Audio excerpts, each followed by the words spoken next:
Hello दोस्तों, स्वागत है हमारे न्यू एपिसोड में। तो जैसा कि हमने पिछले एपिसोड में देखा था, यूहाओ, वांगडोंग और जाओ जाओ डांस स्टार फॉरेस्ट गए हुए थे, जहाँ पे उन लोगों को एक सोलफिस्ट की तलाश थी।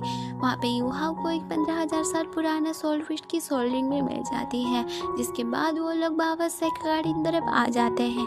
जहाँ पे आने के बाद उन लोगों को पता चलता है कि एल्डर मू की हालत काफ़ी ज़्यादा ख़राब थी। वो अपनी आखिरी सांस गिन रहे थे। नेक्स्ट एपिसोड की शुरुआत बिल्कुल वहीं से होती है, जहाँ पे एल्डर मू की हालत काफ़ी ज़्यादा ख़राब थी। सभी लोग काफ़ी ज़्यादा इमोशनल थे।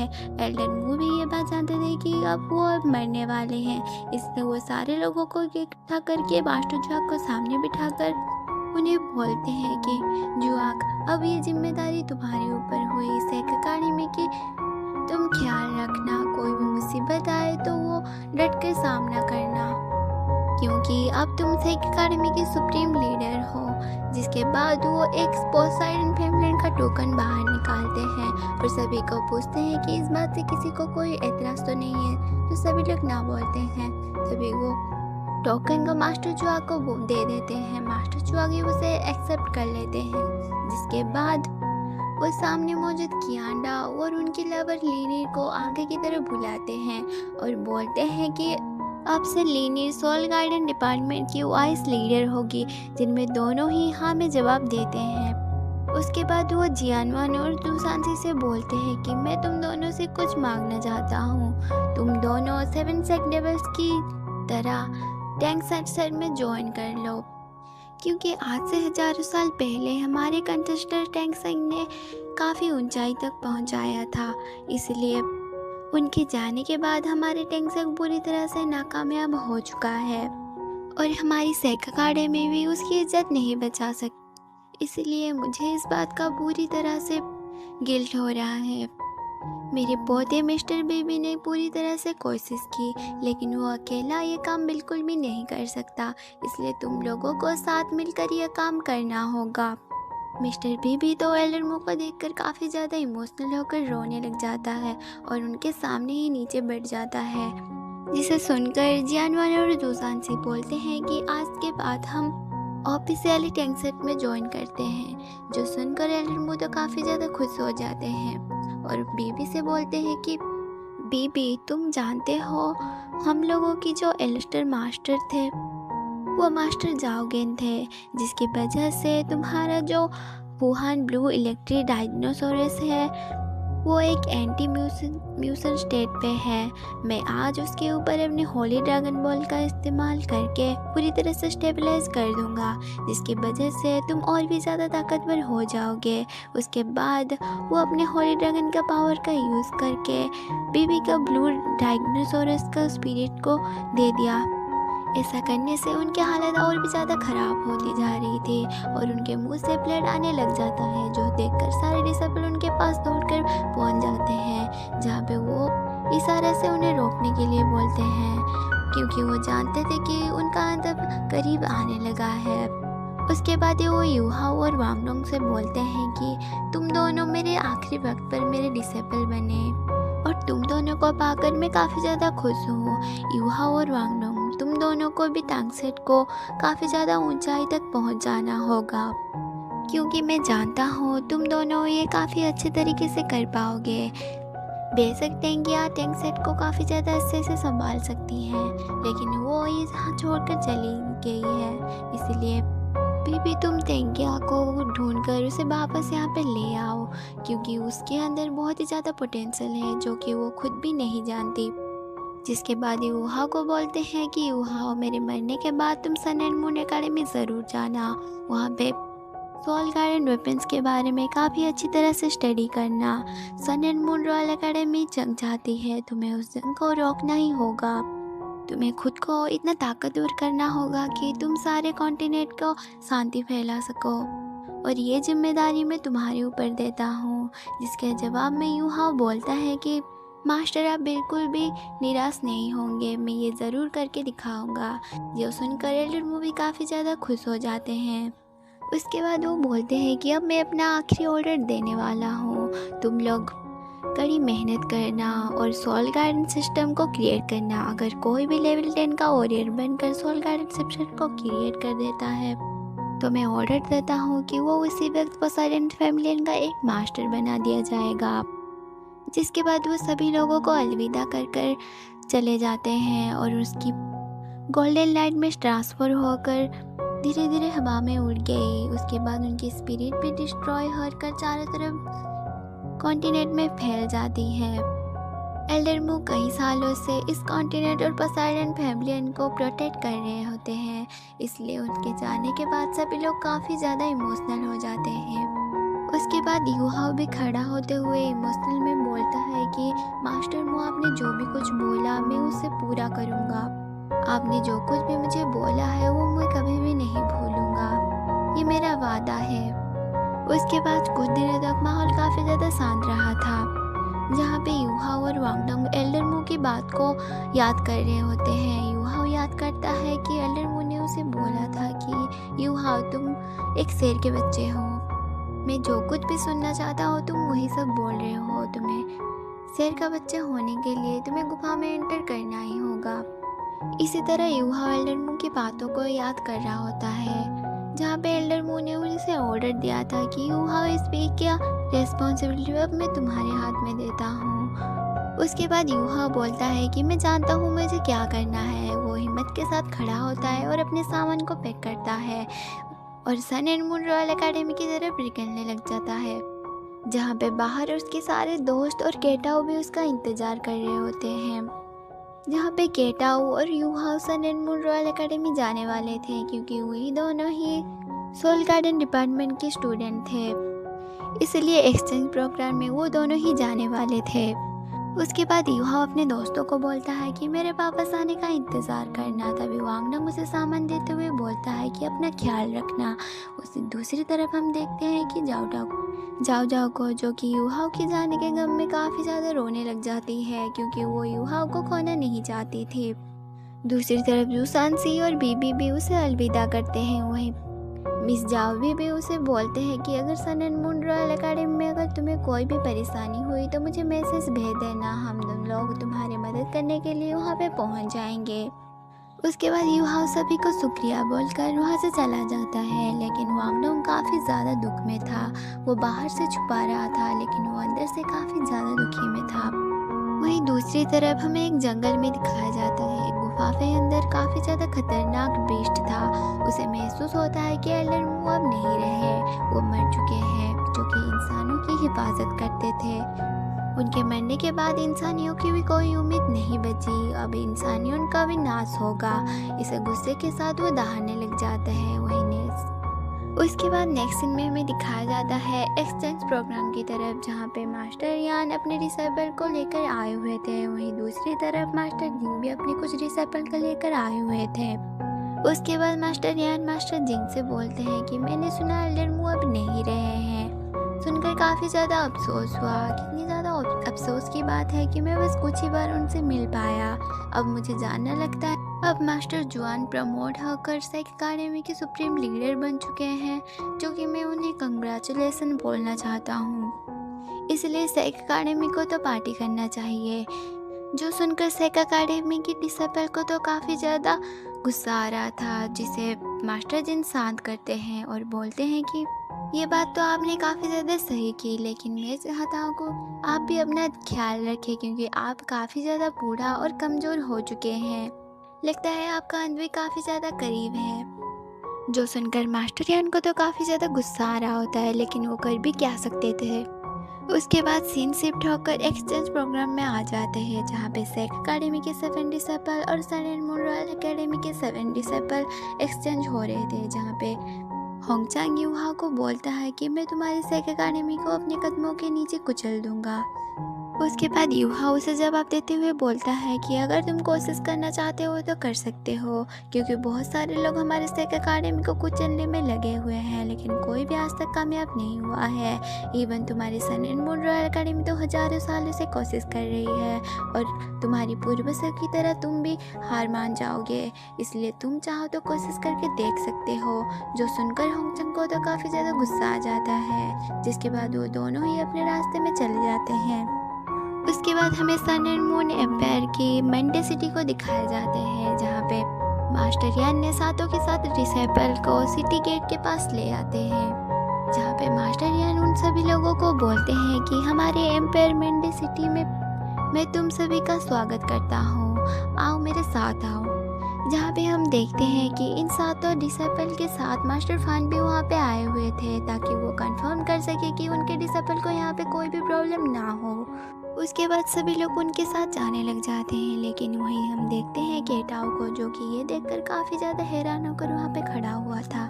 उसे यूहाओ पूछता है कि केटाओ तुम्हें क्या हो गया, तुम इतने परेशान क्यों हो।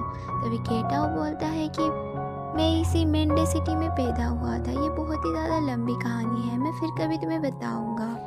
मुझे अपने बचपन की यादें वापस आ गई थी, इसलिए मैं थोड़ा सा इमोशनल हो गया था। जो सुनकर यूहाओ तो काफ़ी ज़्यादा हैरानी के साथ देखता है कि केटाओ इस सन एंड मून रॉयल एकेडमी में पैदा हुआ था।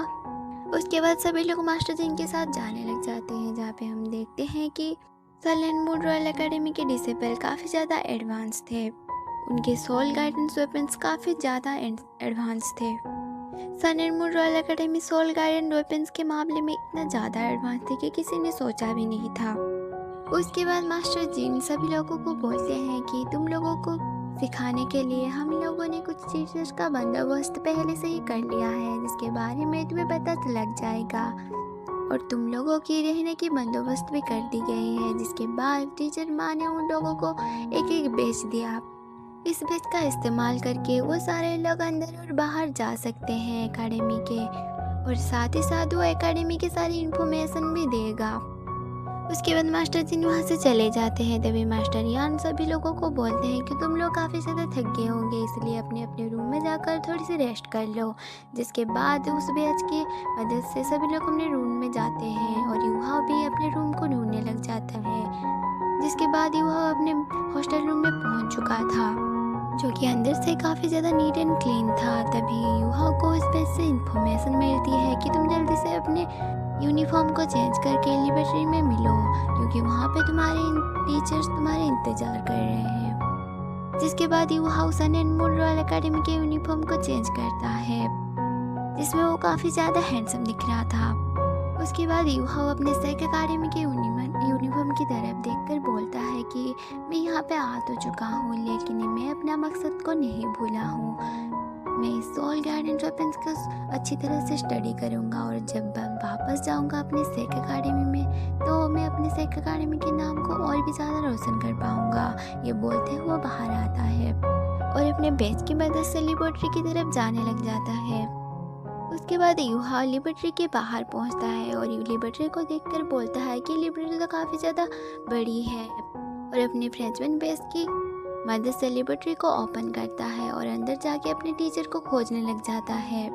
जहाँ पे यूहाओ एक आदमी को देखता है, जो कि अपने सोल गाइडेड वेपन्स को काफ़ी ध्यान से काम कर रहा होता है। जिसके बाद यूहाओ ने बोलता है कि मैं हूँ यूहाओ, मुझे आपसे मिलकर काफ़ी ज़्यादा खुशी हुई, और आज के बाद मैं आपका डिसेबल हूँ।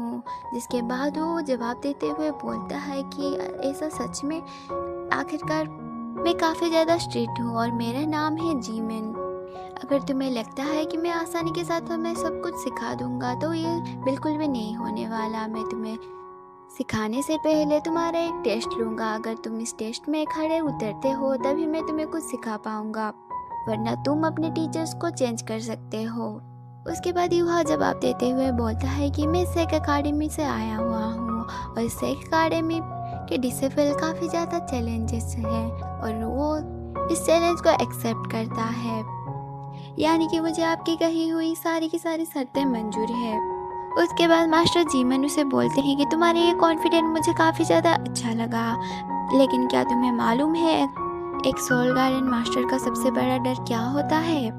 उसका सबसे बड़ा डर ये है कि अगर उसके माइंड में कोई नई आइडिया या फिर कोई नई क्रिएटिविटी ना हो तब वो क्या करे। ऐसा बोलते हुए वहाँ पे टाइमर लगा देते हैं 15 मिनट की, और यूहाओ से बोलते हैं कि तुम्हारे पीछे टेबल पे सोल गार्डन वेपन्स बनाने का सारा सामान मौजूद है, तुम्हें एक ऐसा सोल गार्डन वेपन्स बनाना होगा जो कि न्यू और क्रिएटिविटी हो, तभी मैं तुम्हें अपने डिसेबल के तौर पर एक्सेप्ट करके तुम्हें सब कुछ सिखाऊंगा।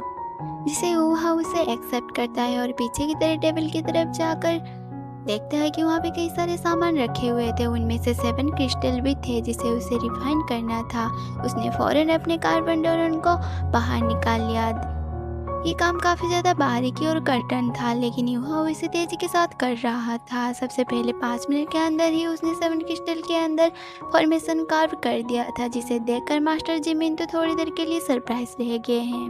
उसके बाद मास्टर जिमिन यूहाओ की तारीफ करते हुए उसे बोलते हैं कि तुम में कुछ बात तो है, तुमने 5 मिनट के अंदर ही इस क्रिस्टल को फॉर्मेशन कार्व कर दिया। हालांकि ये क्रिस्टल काफ़ी ज़्यादा सख्त होते हैं, ये किसी टाइटेनियम से भी काफ़ी ज़्यादा सख्त होते हैं। तुमने इसके बारीकी से इतनी सा कार्व किया तो मुझे तुम्हारी स्किल देखकर काफ़ी ज़्यादा पसंद आया, लेकिन मैं देखना चाहता हूँ कि तुम्हारे ये क्रिस्टल असल में असरदार होंगे भी या नहीं।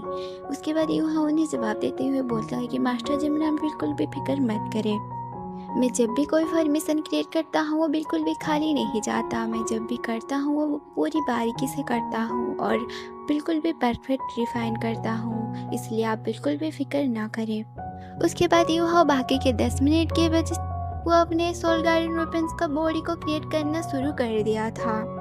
उसके बाद हम देखते हैं कि यूहाओ ने तांगसेंग का जो हिडन वेपन्स था उसे मॉडिफाई करके एक न्यू क्रिएट करके बना दिया था। मास्टर जिमिन भी ये देखकर काफ़ी ज़्यादा खुश हो जाते हैं और यूहा से बोलते हैं कि चलो मुझे दिखाओ आखिरकार ये सोल गार्डन वेपन्स कितना ज़्यादा खतरनाक है। उसके बाद यूहा ने बिल्कुल ऐसा ही किया और मास्टर जिमिन ने उसके मैकेनिज्म को बिल्कुल अच्छी तरह से देख रहे थे। उसके बाद मास्टर जिमिन सरप्राइज होते हुए बोलते हैं कि ये कैसे हो सकता है, ये लड़के ने आखिरकार एक ऑटोमेटिक चार्जिंग वेपन्स को क्रिएट कर दिया। उसके बाद जब यूहा ने उस वेपन्स की मदद से सामने के टारगेट को अटैक किया तब वो टारगेट पूरी तरह से डिस्ट्रॉय हो जाता है, जिसे देखकर मास्टर जिमिन तो काफ़ी ज़्यादा हैरान हो चुके थे। उसके बाद यूहा के पास जाकर बोलते हैं कि आखिरकार तुमने ये कैसे किया, ये तो बहुत ही ज़्यादा इनक्रेडिबल है। वैसे तो सोल गार्डन वेपन्स का एक रूल है, वो अपने सोल गार्डन वेपन्स के मास्टर को अपनी सोल एनर्जी देनी होगी तभी वो किसी टारगेट को जनरेट कर पाएंगे, लेकिन तुमने जो ये वेपन्स क्रिएट किया है वो ऑटोमेटिकली चार्जिंग होकर तबाही मचा सकता है। अगर कोई भी आम इंसान इसे यूज करता है वो भी काफ़ी ज़्यादा तबाही मचा सकता है। बताओ यूहाओ तुमने ये कैसे किया। तभी यूहाओ उन्हें बोलता है कि सबसे पहले आप मुझे बताओ कि मैंने इस टेस्ट को पास किया है या नहीं। तुमने सिर्फ टेस्ट पास नहीं किया, तुमने पास से भी और ज़्यादा बेहतर किया। अगर तुम चाहो तो तुम अपने सर सेक अकेडमी छोड़कर अपने सन मून अकेडमी में आ सकते हो। अगर तुम यहाँ पे ज्वाइन कर लोगे तो तुम्हें मैं सबसे पहले पर्सनली सब कुछ सिखाऊंगा, तुम्हारे मंडे सिटी में रहने की सारे बंदोबस्त भी करूँगा। तुम परमानेंटली यहाँ पे ज्वाइन हो जाओ। अगर तुम ऐसा करोगे तो मैं ये पूरी कॉन्टिनेंट के सबसे ज़्यादा पावरफुल सोल मास्टर तुम्हें बना दूंगा। जिसके बाद यूहाओ बोलता है कि मुझे माफ़ कर दीजिएगा, मैं ऐसे एकेडमी में नहीं आ सकता जो कि मेरे ही होम टाउन पर अटैक करने का सोच रहा हो।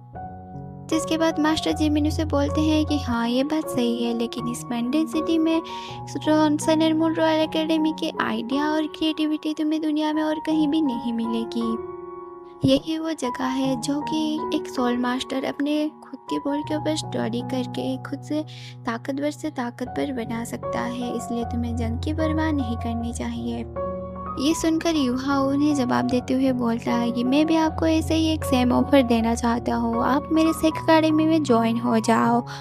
वहाँ पे भी आइडिया और क्रिएटिविटी की कोई कमी नहीं है। आपने जिस वेपन्स को अपने हाथों में पकड़ा हुआ है उससे भी ज़्यादा ताकतवर और क्रिएटिविटी के वेपन्स आपको वहाँ से मिल जाएंगे। तो क्या आप बोलते हो आप हमारे टैंगसेंग में ज्वाइन करोगे। उसके बाद मास्टर जिमिन उसे बोलते हैं कि क्या तुम टैंगसेट से हो, क्या टैंगसेट का जो ये हिडन वेपन्स तुमने बनाया हुआ है ये का टैंगसेट का है। तभी यूहाओ जवाब देते हुए बोलता है कि हाँ ये एक हिडन वेपन्स है, इसे मैंने एडवांस करके ऐसा बना दिया।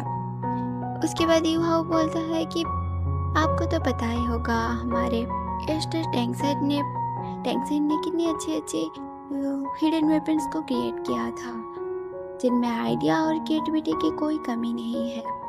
उसके बाद मास्टर जिमिन हंसते हुए बोलते हैं कि ये कोई हिडन वेपन्स का ज़माना नहीं है, ये अभी सोल गार्डन वेपन्स का ज़माना है। तुम तो अच्छी तरह से जानते हो टैंगसेट ने अच्छी तरह से डूब गए हैं, अब उन लोगों का कोई भी अता पता नहीं है। उसके बाद मास्टर जिमिन उस सोल गार्डन वेपन्स को यूहा को वापस कर देते हैं और बोलते हैं कि मुझे पता है तुम अच्छी तरह से यहाँ पे स्टडी करोगे, और ये बोलते हुए वहाँ से चले जाते हैं। उसके बाद यूहा उसे देखते हुए बोलता है कि मैं आपका ये नज़रिया कभी ना कभी तो बदल ही दूंगा। मैं आपको साबित करके दिखाऊंगा कि हमारा टैंक सेट कितना ज़्यादा पावरफुल है, और पता नहीं फ्यूचर में आपने भी उम्मीद कर रही होगी कि आप हमारे टैंक सेट में ज्वाइन करोगे। इसी के साथ हमारा ये एपिसोड एंड हो जाता है। नेक्स्ट एपिसोड के लिए हमारे चैनल को सब्सक्राइब ज़रूर से कर लेना और लाइक एंड शेयर भी कर दीजिएगा।